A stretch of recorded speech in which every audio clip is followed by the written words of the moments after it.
ये समझ लीजिए भागवत क्या है। भागवत रस से भरा हुआ सागर है, रस समुद्र है, प्रेम रस, भक्ति रस, वैराग्य रस भरा हुआ है। और जब तक इस रस को भागवत बोलने वाला स्वयं नहीं पिएगा तब तक दूसरों को नहीं पिला पाएगा। इसलिए भागवत स्पीकर नहीं, भागवत पीकर। पीकर भागवत बोलो, वो बोतल नहीं। भागवत रस को पियो और बोलो। एक रस है। श्री चैतन्य महाप्रभु कली पावन अवतार है, परम करुणा वरुणालय। श्री चैतन्य महाप्रभु ने इस कलयुग में बड़े प्रैक्टिकल होकर इस कलयुग में सुखी होने के लिए, ईश्वर प्रेम, ईश्वर को प्राप्त करने के लिए 5 साधन बताए, जिसे हम लोग 5 महासाधन कहते हैं। और उस 5 महासाधन में तीसरा महासाधन है भागवत कथा का श्रवण करना। दशाश्वमेध घाट पर श्री चैतन्य महाप्रभु ने रूप गोस्वामी को कहा कि भागवत का श्रवण महासाधन है। और उसी रूप गोस्वामी ने भक्ति रसामृत सिंधु में लिखा कि भागवत श्रवण तो करना है, लेकिन कैसे? तो कहते हैं भागवत अर्थास्वादनम। श्री रूप गोस्वामी भागवत को पढ़ना नहीं, सुनना नहीं, भागवत के अर्थों का आस्वादन करना है। और सह रसिक जने, और किसके मुख से? कोई ब्रज रसिक, कोई रसिक भक्त के मुख से सुनना है। आप कभी हरिद्वार गए हैं? बस दिनारी कमाने, और कहीं जाना बना कुछ नहीं है, यहीं पर मरना है।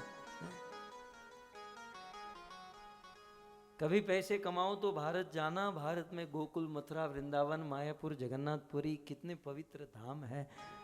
कभी हरिद्वार जाओ और हरिद्वार में हरि की पौड़ी आप जाओ, गंगा की जो धारा चलती है, यदि हाथी भी उसे पार करना चाहे तो नहीं कर पाए, वो गंगा की धारा में बह जाएगा। मां गंगा की धारा को एक हाथी भी पार नहीं कर सकता, गोस्वामी जी लिखते हैं। लेकिन यदि कोई राजा या नेता उस गंगा पर ब्रिज बना दे, सेतु बना दे, तो हाथी क्या, चींटी भी गंगा को पार कर जाएगी। ईश्वर को समझना या ईश्वर को लेटर, पत्र या मैसेज करना, ये बहुत कठिन है, मुश्किल है। लेकिन पूर्ववर्ती आचार्यों ने या पूर्ववर्ती कोई प्रेमी ने ईश्वर को पत्र लिखा है, उस पत्र को पढ़कर हम एज इट इज लिख देंगे तो सीधा ईश्वर के पास पहुंच जाएगा और ईश्वर के साथ कनेक्शन बन जाएगा। तो ऐसा ही एक पत्र कृष्ण को लिखा गया था, और ये पत्र था इस ब्रह्मांड का प्रथम पत्र। उन दिनों ट्विटर नहीं था, व्हाट्सएप नहीं था, वाइबर, फेसबुक, इंटरनेट, कुछ कोई जमाना नहीं था। सच कहूं उस समय कबूतर भी नहीं था, नहीं तो वो गाना गा लेते।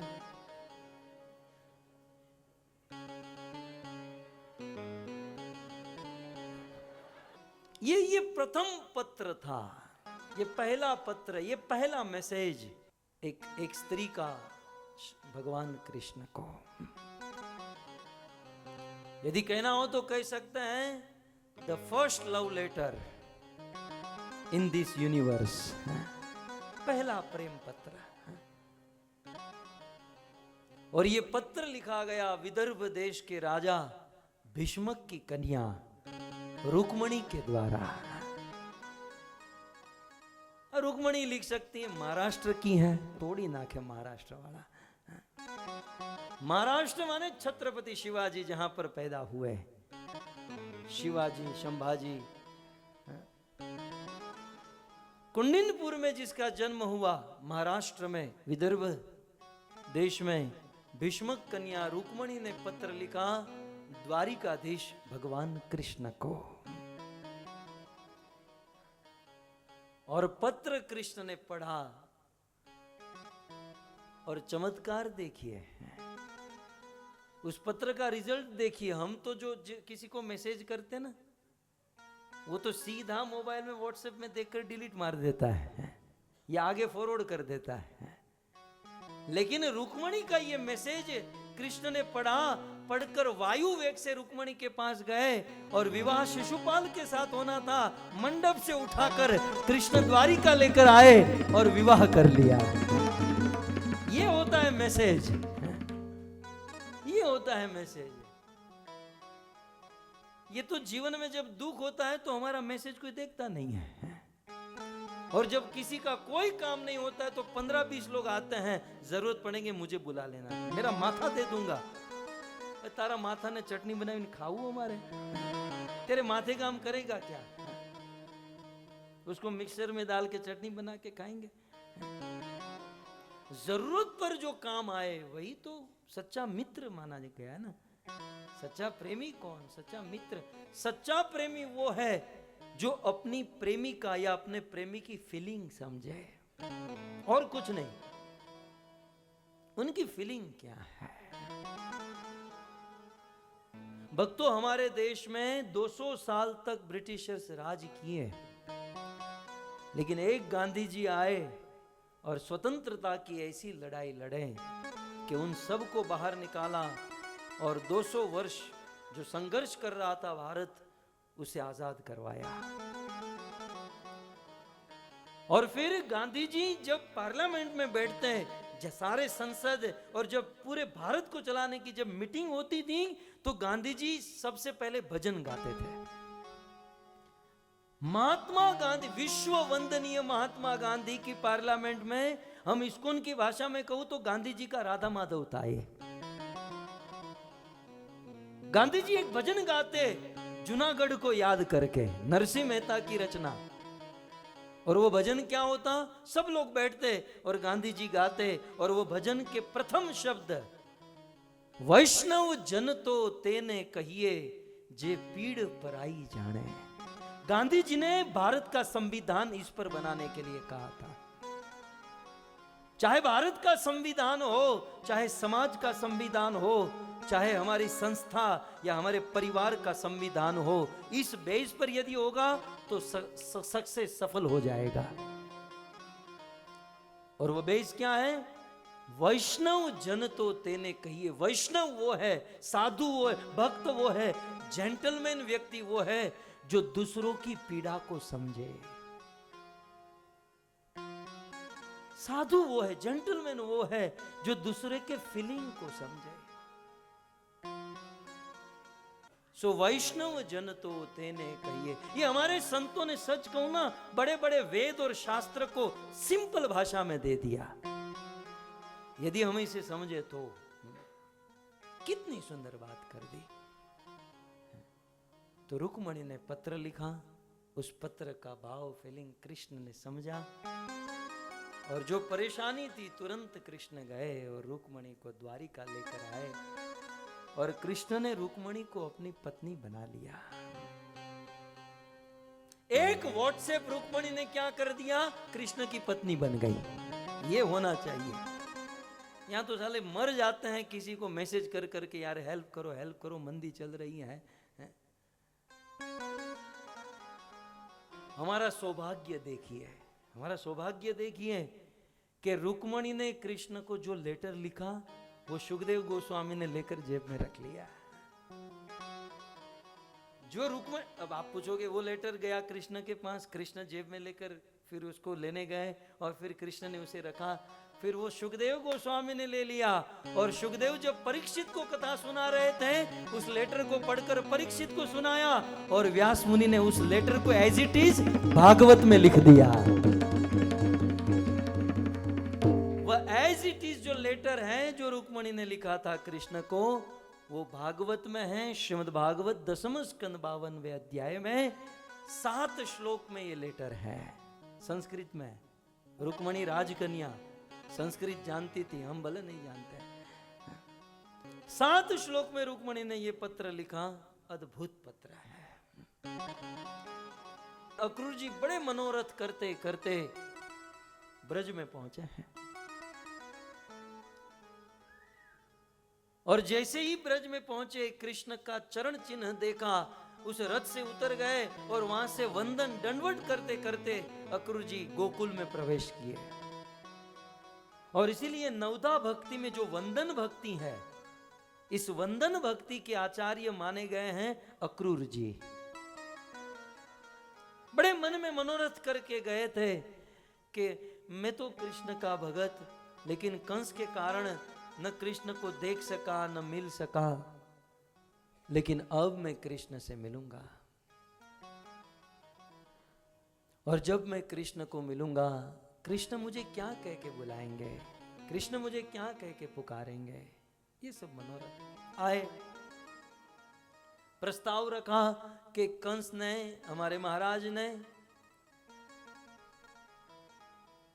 बहुत बड़ा धनुष यज्ञ रखा है और उसमें बड़े बड़े वीर अपनी करामात दिखाने के लिए आ रहे हैं।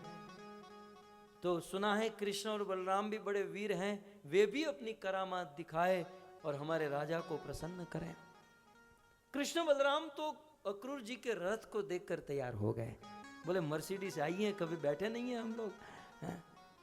अब ये गाय भैंस चरावन हारो, ये क्या जाने रथ क्या होता है इसमें। गांव में तो वैसे ही बच्चे जब कोई गाड़ी आती है तो उसके पीछे पीछे घूमते हैं, ये तो बैठने की ऑफर कर रहे थे। अक्रूर जी ने निवेदन किया, प्रसंग तो बहुत लंबा है लेकिन इतना ही समझिए, कृष्ण बलराम ने सबको मनाया और वादा किए कि बहुत जल्द हम वापस आ जाएंगे, और अक्रूर जी के साथ रथ पर बैठकर रवाना हुए। अक्रूर जी कृष्ण बलराम को लेकर मथुरा में आए। नंद बाबा ने सोचा कि धनुष यज्ञ ही है तो, और उसमें बहुत सारे लोगों को निमंत्रित किया है, हमें भी निमंत्रित किया है, तो नंद बाबा कुछ गोप सखाओं को लेकर भी वहां पर पहुंच गए। मथुरा में प्रवेश किए। कृष्ण बलराम ने कहा, चाचा जी एक काम करो, आप अपने घर जाओ, हम हमारे पिताजी आए हैं, हम उन्हीं के साथ वहां रहेंगे। अक्रूर जी ने कहा, नहीं नहीं, आप हमारे साथ हमारे घर चलेंगे। कृष्ण ने कहा, महाराज आपके घर तो अब कंस को मार के ही आएंगे। करो कंस निर्वंश मिट दो नाम निशानी रे। महाराज आप चिंता मत करो, आपके घर अवश्य आएंगे कंस को मारकर, अभी हमें थोड़ा यहां ऐश करने दो। अक्रूर जी घर पर कृष्ण बलराम अपने बाबा नंद बाबा के पास जो गोप आए थे उन्हीं की टोली में रहने लगे। दूसरे दिन सुबह कृष्ण ने कहा नंद बाबा से, बाबा हम लोग पहली बार इस सिटी में आए हैं। अब गोकुल तो गांव था, मथुरा बहुत बड़ी सिटी थी। भागवत में लिखा है कि उन दिनों मथुरा का स्थान कैसा था, जिसे आज पूरी दुनिया में इकोनॉमी की दृष्टि से अमेरिका सबसे आगे है, पूरी दुनिया में उन दिनों मथुरा अमेरिका की तरह माना जाता था। मथुरा पर बैठा हुआ राजा पूरी दुनिया में राज करता था। ऐसा कहते हैं, राजधानी ततः साभूत सर्व यादव भूभुजाम, मथुरा भगवान यत्र नित्यम सन्निहितो हरि। समस्त यादवों ने मथुरा को अपनी राजधानी बनाई और बड़ी समृद्ध नगरी थी, बड़ी ऊंचे ऊंचे महल और क्या क्या मथुरा में था। सो कृष्ण को लगा कि आए हैं तो हम लोग देखें। नंद बाबा को कहा, बाबा बाबा हम मथुरा देखने जाना चाहते हैं, हमें जरा परमिशन, हम जा सकते हैं? नंद बाबा ने कहा, बिल्कुल नहीं, मैं तुमको जानता हूं, तुम लोग गांव में रहने वालों, यहां शहर में तुम लोग नहीं टिक पाओगे, मैं कोई परमिशन नहीं दूंगा। नहीं नहीं बाबा जाने दो ना, हम देखना चाहते हैं। कृष्ण बार बार मनाने लगे। नंद बाबा ने कहा कि देख मैं तुझे जानता हूं, मैं तुझे परमिशन दूंगा, लेकिन एक शर्त। बोले क्या? बोले सीधा सीधा जाना है, सीधा सीधा चलना है तो। लेकिन बाबा बीच में दीवार आ जाए तो तू कभी नहीं सुधरेगा। मैं तुझे परमिशन दूंगा जाने की, लेकिन यहां चोरी नहीं करनी है। ब्रज गोकुल में चलता था, यहां चोरी किया तो जेल में, और किसी से झगड़ा नहीं करना है। बाबा हम झगड़ा नहीं करेंगे, सामने से निमंत्रण आ जाए तो थोड़ा बहुत। बड़ी मुश्किल से परमिशन मिली, और वहां जनकपुर में विश्वामित्र के साथ राम लक्ष्मण गए। राम ने कहा कि मुझे पुष्प वाटिका जाना है, तो तुरंत विश्वामित्र ने कहा जाओ राम, जनकपुर की आंखों को, जनकपुर के वासियों की आंखों को तृप्त करके आओ। और यहां बार बार कृष्ण करे, लेकिन नो परमिशन, क्योंकि जानते हैं इसका स्वभाव टेढ़ा है, ये कुछ गड़बड़ करके आएगा। और ऐसा ही हुआ, परमिशन मिल गई। संक्षिप्त में इतना समझिए, कृष्ण बलराम उनके सखा अब मथुरा शहर में आए हैं, बड़े बड़े मॉल बिल्डिंग ये वो सब कुछ देख रहे हैं, लेकिन अपनी ओर देखे तो यार फटी हुई धोती और ऊपर कुछ नहीं, यार ये सब लोग शूट बूट टाइम में जा रहे हैं। इनको थोड़ा अनकंफर्टेबल फील हुआ। कृष्ण को लगा कि यार ठीक कपड़े ठीक नहीं है। ये लोग कभी जेन्युइनली किसी दुकान से खरीदे नहीं थे, आदत थी। सुखदेव गोस्वामी कहते हैं कि इस प्रकार से जब सोच ही रहे थे तो दूर से कंस के कुछ पर्सनल कपड़े धोने वाले, क्या कहते हैं, ड्राई क्लीन करने वाले, ड्राई क्लीनर जो थे, स्पेशली धोबी कुछ, अब धोबी थोड़ा छोटा शब्द है, फिर भी चलो धोबी कह देता है। कंस के धोबी थोड़ी होता है, स्पेशल कंस के कपड़े धोते थे। और रंगकार रजकम, भागवत में लिखा, कपड़ों को रंग करने वाले और ठीक से ये करने वाले। तो गधों के ऊपर अपना कपड़े सामान रखकर कुछ धोबी आ रहे थे। सुखदेव गोस्वामी कहते हैं कि जिसके साथ आ रहे थे वो उसके जैसे ही थे। किसी ने कहा कि आदमी शादी करने जाता है तो घोड़े पर बैठकर क्यों जाता है, गधे पर बैठकर क्यों नहीं जाता? उसका जवाब देते हुए कहा, तो फिर पता नहीं चलेगा कि दोनों में से गधा ओरिजिनल कौन है। दुल्हन को बेचारी को मुश्किल हो जाएगा किसके गले में डालूं, क्योंकि मेरे साथ जो शादी करने आ रहा है वो गधा ही होगा, और कौन होगा।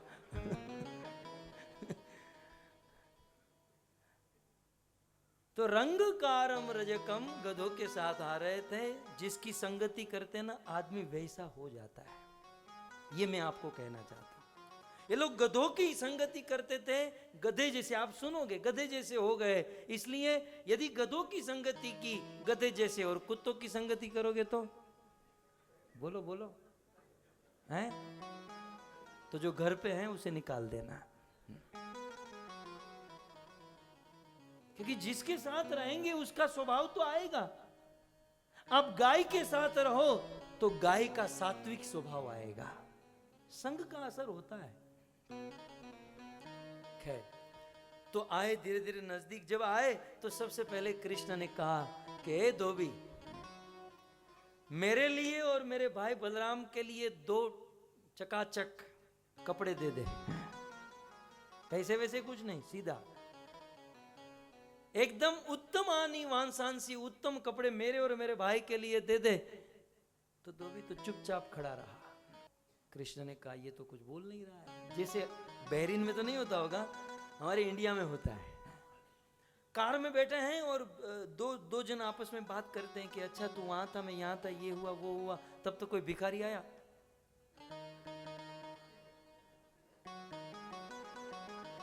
भिखारी गया, अच्छा हाँ क्या हम लोग ये बात कर रहे थे, ये थे, मतलब वो पॉज हो जाते हैं। शास्त्र कहता है कि भाई हम किसी को कुछ दक्षिणा दान नहीं दे सकते हैं, तो भाव से प्रेम से उसे अपनी असमर्थता बताकर रवाना करना चाहिए, स्तब्ध नहीं होना चाहिए। ये भी एक दोष है, मानस स्तंभ की तरह नहीं रहना चाहिए। तो धोबी स्तब्ध हो गया हमारी तरह। अब कृष्ण, अब दूसरा डायलॉग सुनिए। कृष्ण कहता है, धोबी मेरे और मेरे भाई के लिए उत्तम वस्त्र दे दे, यदि देगा तो मैं तुझे आशीर्वाद दूंगा, तेरी 21 पीढ़ी राज करेगी, खुश रहेगी, धनी बनेगी। फिर भी धोबी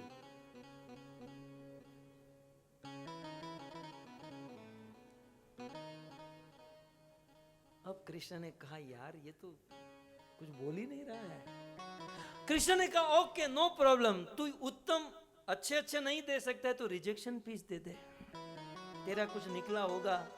अब और क्या कहेंगे भगवान यार, वैसे तो भगवान को उत्तम वस्तु देनी चाहिए।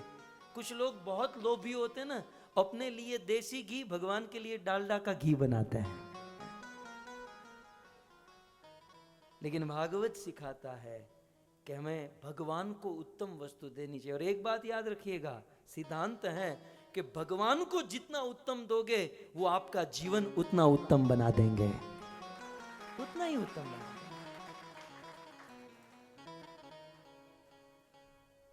नहीं तो हम नई ब्रज में कथा सुनते हैं कि एक दरिद्र आदमी जिसके घर पे खाने की भूख, भोजन के पैसे नहीं, और एक बहुत बड़ा राजा का मंत्री, ये दोनों बाके बिहारी भगवान के दर्शन के लिए आए और बाहर एक फूल वाला बैठा था। बेचते बेचते एक गुलाब का फूल बचा और दोनों पहुंचे एक साथ और दोनों ने उस फूल पर हाथ रखा कि मुझे ये फूल खरीदना है भगवान को चढ़ाने के लिए। उसने कहा 5 रुपया। तो अब एक फूल और 2 आदमी, एक बिल्कुल दरिद्र, मुश्किल से 5 था उसके पास, और ये तो अब फूल वाला को जम गई। बोले अब फूल है कि आप 2 लेने वाले,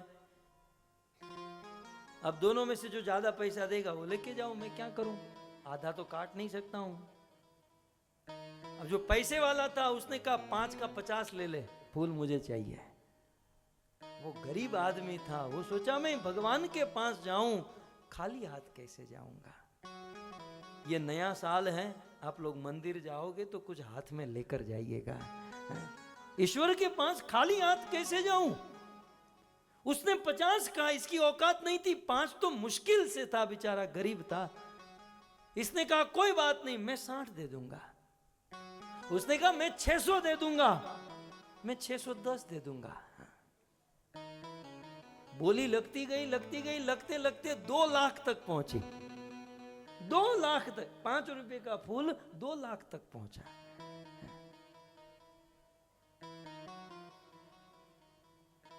फिर बुद्धिमानी तो होती है ना भाई, वो जो पैसे वाला था बुद्धिमान था, बोले 2 लाख, 5 का 2 लाख कैसे देंगे। बोले ठीक है रखा, तू लेके जा, मैं कल ले लूंगा।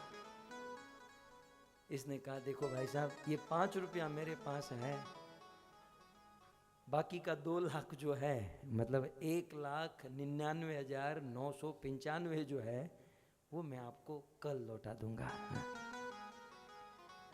ऐसे करके ये फूल लेकर गया और कहते हैं वो फूल ठाकुर जी के चरणों में रखा, ठाकुर जी का शरीर झुक गया, ईश्वर का शरीर झुक गया उस फूल को देखने के लिए।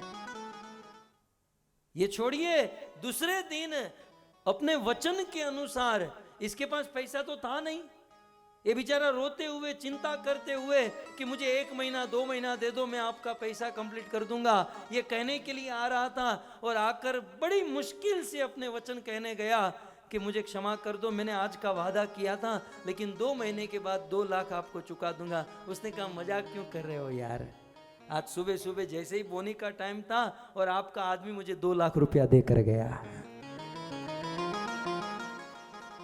बोले मैंने तो किसी को नहीं भेजा। बोले नहीं, उसने कहा था कि वो रोज जिसको मिलता है वही 2 लाख देने के लिए आया है, और ये समझ गया कि मेरे भगवान कृष्ण ही 2 लाख रुपया देकर चले गए। ये होता है भाव, ये होता है।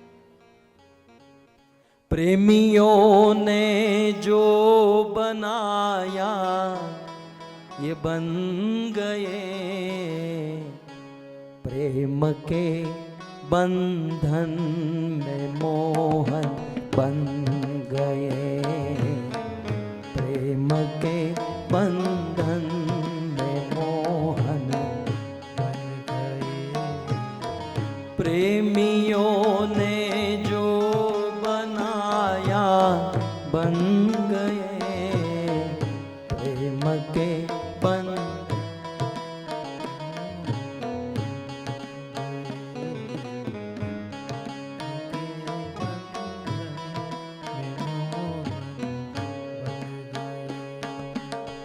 जान मीरा की नराणा ले सका, जान मीरा की नराणा ले सका।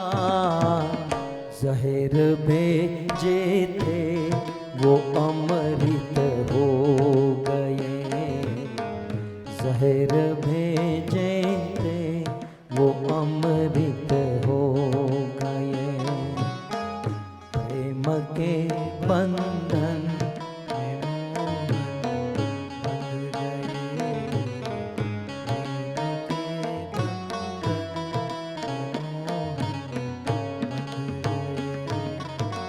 भक्त नरसी भक्त का तुमने भरा, भक्त नरसी भक्त का तुमने भरा, वृंदावन के सेठ श्याम बन गए, द्वारिका के सेठ श्यामल बन गए, क्योंकि प्रेम के बंधन में मोहन बन गए, प्रेम के बंधन में मोहन बन गए।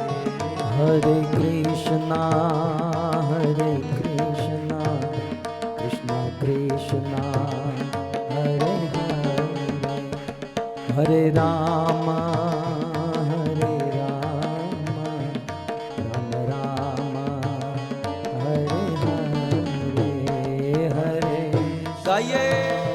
भाव से।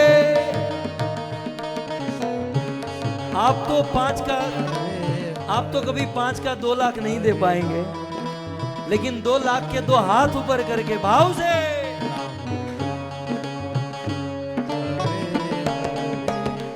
हरे कृष्णा कृष्णा कृष्णा हरे हरे, हरे राम राम राम हरे हरे, हरे कृष्णा कृष्णा हरे हरे, हरे राम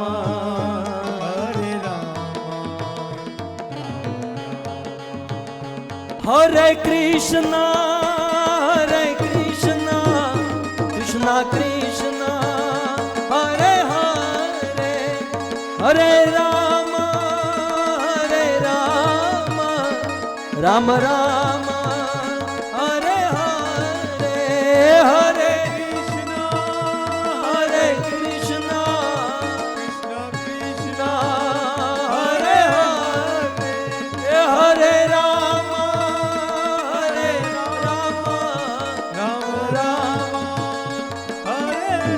कृष्णचंद्र भगवान की जय।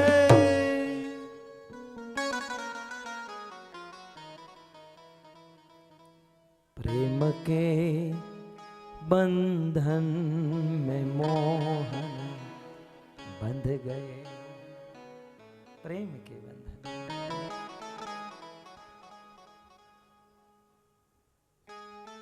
सो मैं ये कह रहा था कि कृष्ण ने कहा कि हे धोबी, आ जाइए धोबी के साथ। धोबी है, गधा है, बहुत सारे गधे, बहुत सारे धोबी, और सभी धोबी का लीडर है जिसको कृष्ण कह रहे हैं।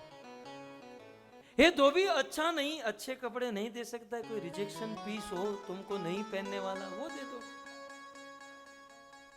इतना सुनने के बाद धोबी का पारा गया,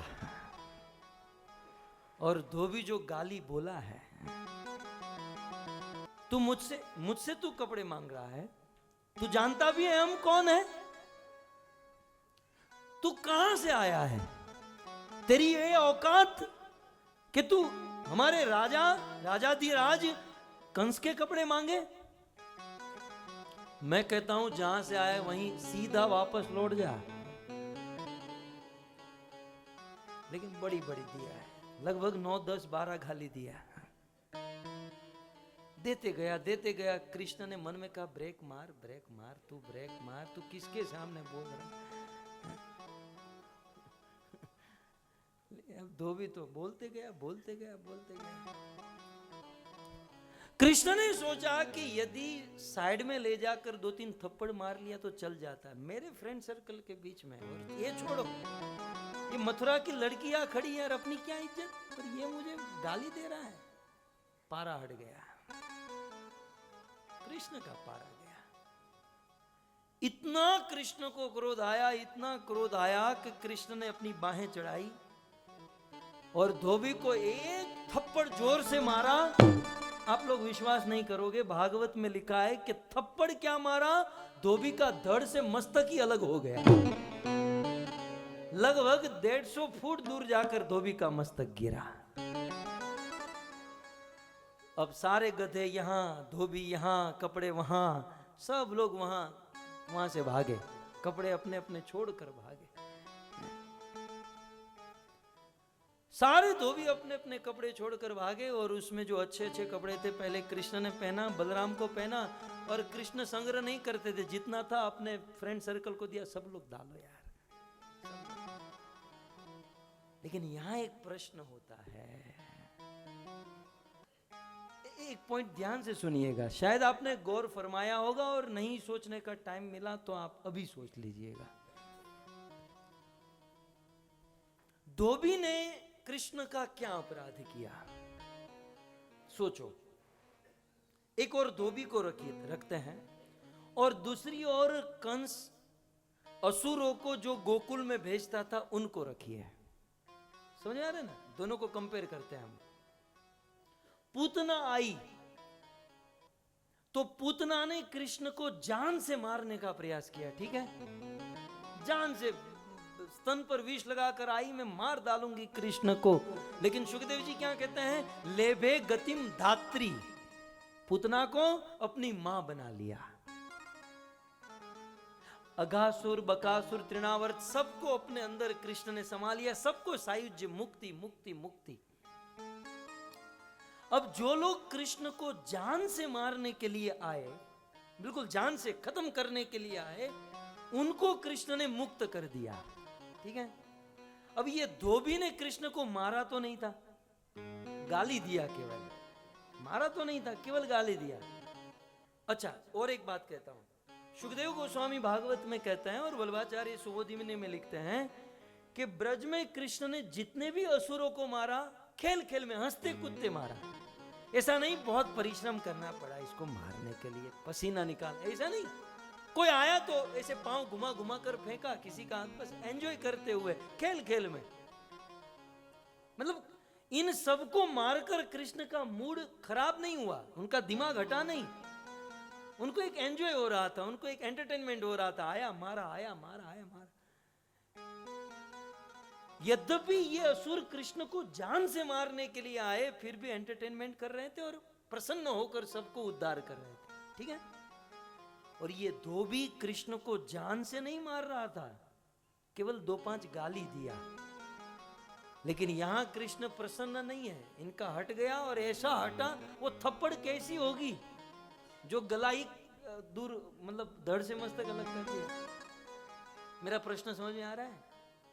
जो जान से मारना चाहते थे उनके सामने कृष्ण प्रसन्न रहे, और जो केवल 2-5 गाली दिया उसके ऊपर कृष्ण को क्रोध आ गया। क्यों? क्योंकि कृष्ण ने सोचा कि ये धोबी त्रेता युग वाला धोबी है। ये जो धोबी है, ब्रह्म वैवर्त पुराण में लिखा है, मैं शास्त्र की बात कर रहा हूं। कृष्ण ने सोचा कि ये त्रेता युग वाला धोबी है, और इस धोबी के कारण मुझे मेरी पत्नी को छोड़ना पड़ा था। सीता जो 2-2 बार अग्नि परीक्षा दे, बड़ा करुण प्रसंग। मैं बताऊं, गोस्वामी तुलसीदास जी की तो शक्ति ही नहीं हुई इस प्रसंग को लिखने की। वाल्मीकि ऋषि ने तो फिर भी प्रयास किया, साहस किया। बड़ा करुण प्रसंग है।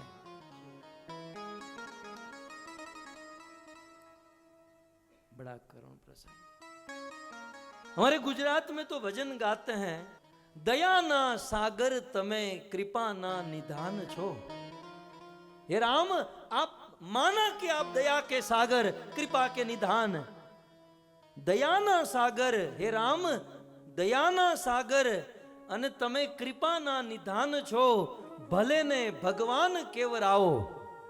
आप भले भगवान हो, लेकिन मेरे राम, आप सीता जी की बराबरी नहीं कर सकते हैं। आप हमारे सीता की बराबरी नहीं कर सकते, नहीं कर सकते। आप विचार तो करो,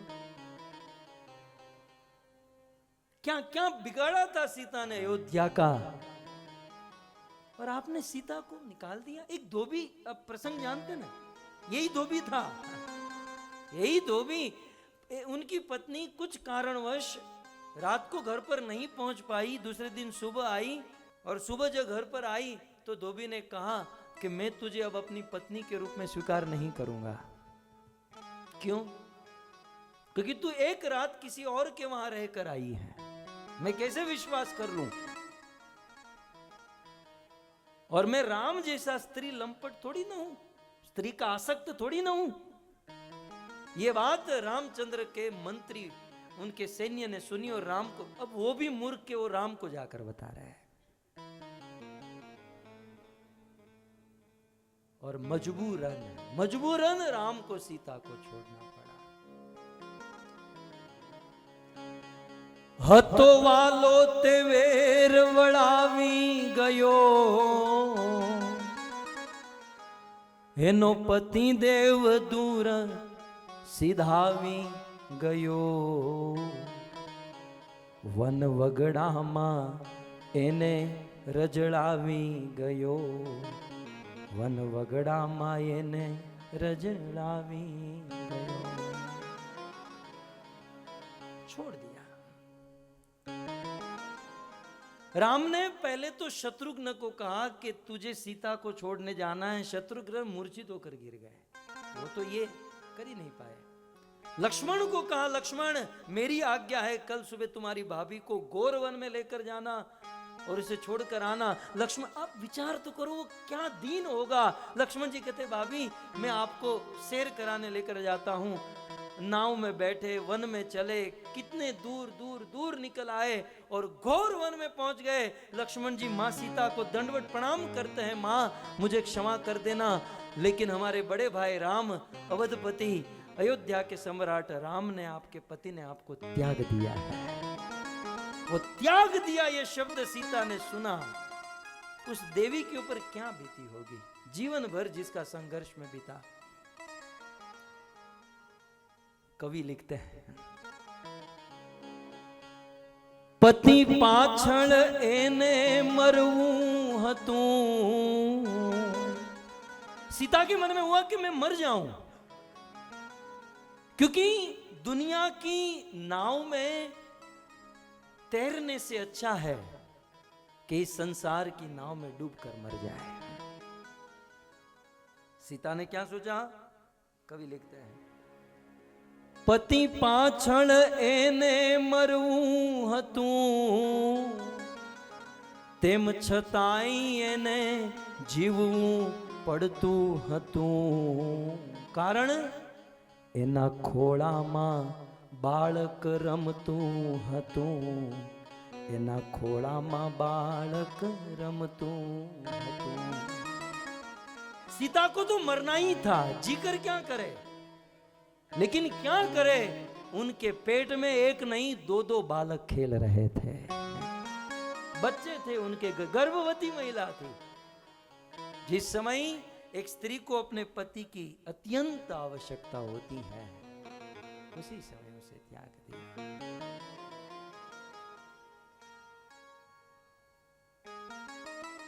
तो इस प्रकार राम इतनी मर्यादा में थे, इतने बंधन में थे कि पत्नी तक को त्यागना पड़ा। लेकिन वही जब कृष्ण के रूप में आए, यहां कौन सी मर्यादा, ये तो अमर्यादित, अनलिमिटेड, पूर्ण पुरुषोत्तम। कृष्ण को ये सारी बात धोबी को देखकर याद आई कि ये तो त्रेता युग वाला है।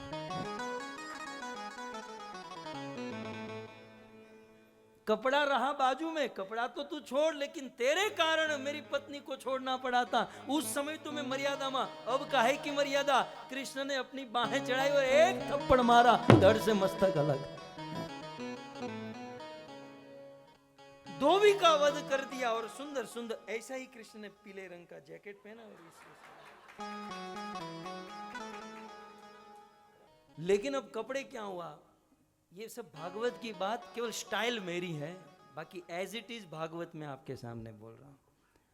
अब कृष्ण बलराम सब ने कपड़े तो पहने, लेकिन कहां कंस का फिटिंग, कहां कृष्ण का फिटिंग, आप समझ सकते हैं ना। और यार फिटिंग का तो जमाना है,